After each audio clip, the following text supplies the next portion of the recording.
Hello everyone, আশা করি সকলে ভালো আছো।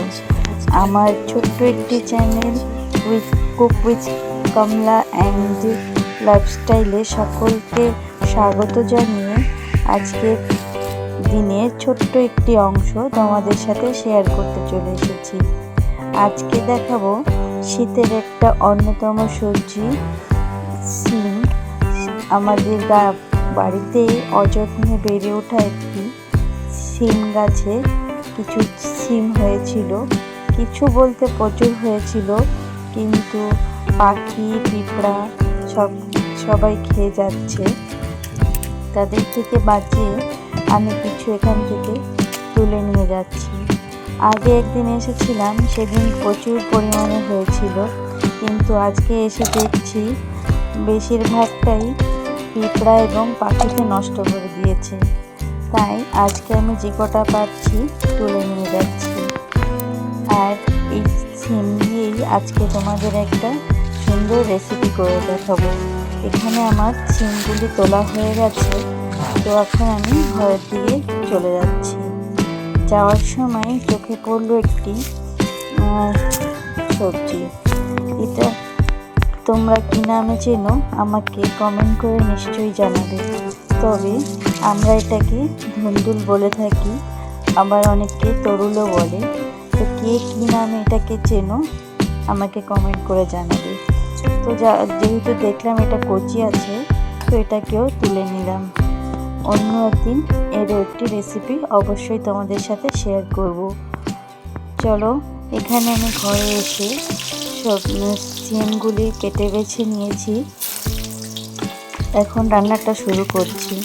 রান্নাটা করার জন্য আমি এখানে প্রথমে ডুমো ডুমো করে কেটে রাখা আলুগুলিকে সরিষার তেলে ভেজে নিচ্ছি।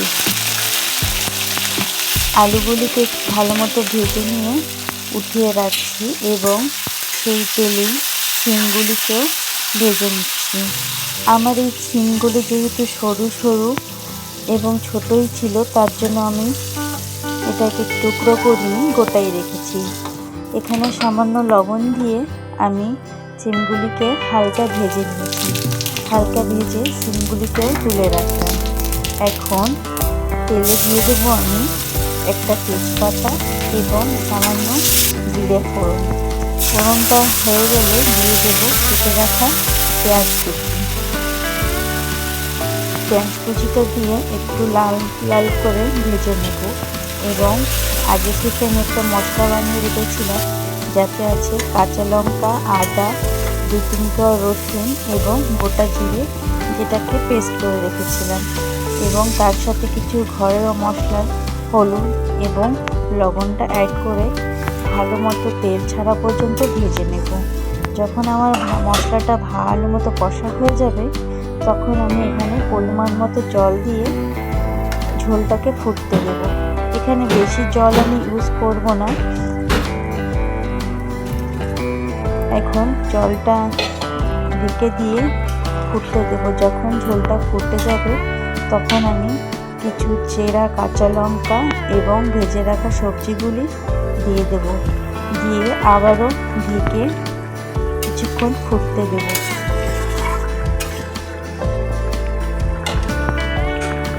ততক্ষণে আপনারা কোথা থেকে আমার ভিডিওটা দেখছেন আমাকে কমেন্ট করে জানালে আমি নিশ্চয়ই খুশি হব।